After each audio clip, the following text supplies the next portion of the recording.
Paper ಮುಂದೆ ಬರ್ಕಯ್ಯೋ. ನನ್ಗೆ just 3 word ಅರ್ಥ ಆಯ್ತು. ಒಂದು ಸೋಪು, ಒಂದು ಹಲ್ಲು, ಪೇಸ್ಟ್. ನೋಡಿದ್ರು ವೀಕ್ಷಕರೇ, ಸಖತ್ತಾಗಿದೆ. ನಿಜವಾಗ್ಲೂ ಕೂಡ ಗಿಚ್ಚ ಗಿಲಿಗಿಲಿ ಜೂನಿಯರ್ಸ್ ಅಲ್ಲಿ ಸಖತ್ತಾಗಿ ಒಂದು ಸ್ಕ್ರಿಪ್ಟ್ ಅಂತೂ ರೆಡಿ ಆಗಿದೆ. ಈ ವಾರ ಮನೋರಂಜನೆಗೆ ಏನು ಕೂಡ ಕಮ್ಮಿ ಇಲ್ವೇ ಇಲ್ಲ ಅಂತ ಹೇಳ್ಬೋದು.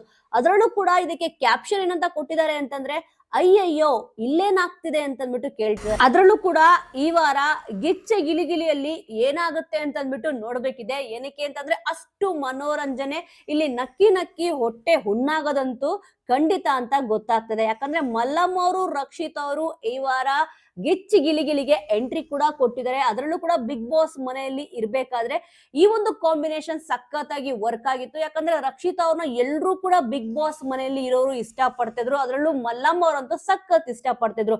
ಈಗ ಗಿಚ್ಚಿ ಗಿಲಿಗಿಲಿಗೆ ಇಬ್ರು ಕೂಡ ಎಂಟ್ರಿ ಆಗಿದ್ದಾರೆ. ನೋಡೋಣ, ಮಸ್ತ್ ಡೈಲಾಗ್ ಅಂತೂ ಬಂದಿದೆ. ನೋಡಿ, ಇಲ್ಲಿ ರಕ್ಷಿತ್ ಅವ್ರಿಗೆ ಡೈಲಾಗ್ ಹೇಳ್ಕೊಡಿ ಅಂತ ಹೇಳಿದಾಗ ಇಲ್ಲಿ ಅಕ್ಷಯ್ ಅವರು ಹೇಳ್ತಾರೆ. ಮೇನ್ ಆಗಿ ಅವ್ರೇನ್ ಹೇಳಿದ್ರು ಅಂತ ಅವ್ರಿಗೆ ಅರ್ಥ ಆಯ್ತಾ ಇಲ್ವೋ ಗೊತ್ತಿಲ್ಲ, ಅದನ್ನ ರಕ್ಷಿತ್ ಅವರು ಇಲ್ಲಿ ಹೇಳ್ತಾರೆ. ಫಸ್ಟ್ ಇಲ್ಲಿ ಅಕ್ಷಯ್ ರವಿತೇಜ ಹೇಳ್ತಾರೆ, ಪೇಪರ್ ಮುಂದ್ಗಡೆ ಬರ್ಕೋಯ ಅಂತ ಅಂದ್ಬಿಟ್ಟು.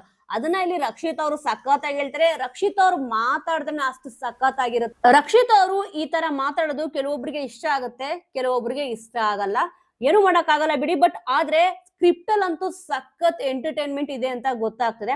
ನೋಡಿ, ಇವಾಗ ಅಕ್ಷಯ್ ರವಿತೇಜ ಅವ್ರು ಹೇಳ್ತಾರೆ, ಪೇಪರ್ ಮುಂದ್ಗಡೆ ಬರ್ಕಳಯ್ಯೋ ಅಂತಂದ್ಬಿಟ್ಟು. ಇದನ್ನ ರಕ್ಷಿತ್ ಅವ್ರು ಕೂಡ ಹೇಳ್ತಾರೆ, ತುಂಬಾ ಚೆನ್ನಾಗಿ ಹೇಳಿದ್ದಾರೆ. ಆ ನಂತರ ಇಲ್ಲಿ ನೆಕ್ಸ್ಟ್ ಏನ್ ಡೈಲಾಗ್ ಹೇಳ್ತಾ ಹೋಗ್ತಾರೆ ಅಕ್ಷಯ್ ಅವರು, ಅಂದ್ರೆ ಅಕ್ಷಯ್ ರವಿತೇಜ ಅವ್ರು ಹೇಳ್ತಾ ಬರ್ತಾರೆ. ಇನ್ನಿಲ್ಲಿ ರಕ್ಷಿತ್ ಅವ್ರು ಹೇಳೋದು ಒಂದೇ, ನನಗೆ ಜೇಸ್ಟಿದಲ್ಲಿ 3 ವರ್ಡ್ ಅರ್ಥ ಆಗಿದ್ದು, ಒಂದು ಸೋಪು, ಒಂದು ಹಲ್ಲು, ಒಂದು ಪೇಸ್ಟ್ ಅಂತ ಹೇಳ್ತಾರೆ. ಅದಕ್ಕೆ ಇಲ್ಲಿ ಸುಜನ್ ಅವರು, ಶ್ರುತಿ ಅವರು, ಮತ್ತಿಲ್ಲಿ ಸಾಧು ಕೋಕಿಲ್ ಅವರು ಕೂಡ ನಗ್ತಾರೆ. ಅಂದ್ರೆ ಗೊತ್ತಾಗ್ತದೆ ಈ ವಾರ ಗಿಚ್ಚ ಗಿಲಿಗಿಲಿಯಲ್ಲಿ ಸಖತ್ ಮನೋರಂಜನೆ ಇದೆ ಅಂತ ಅಂದ್ಬಿಟ್ಟು.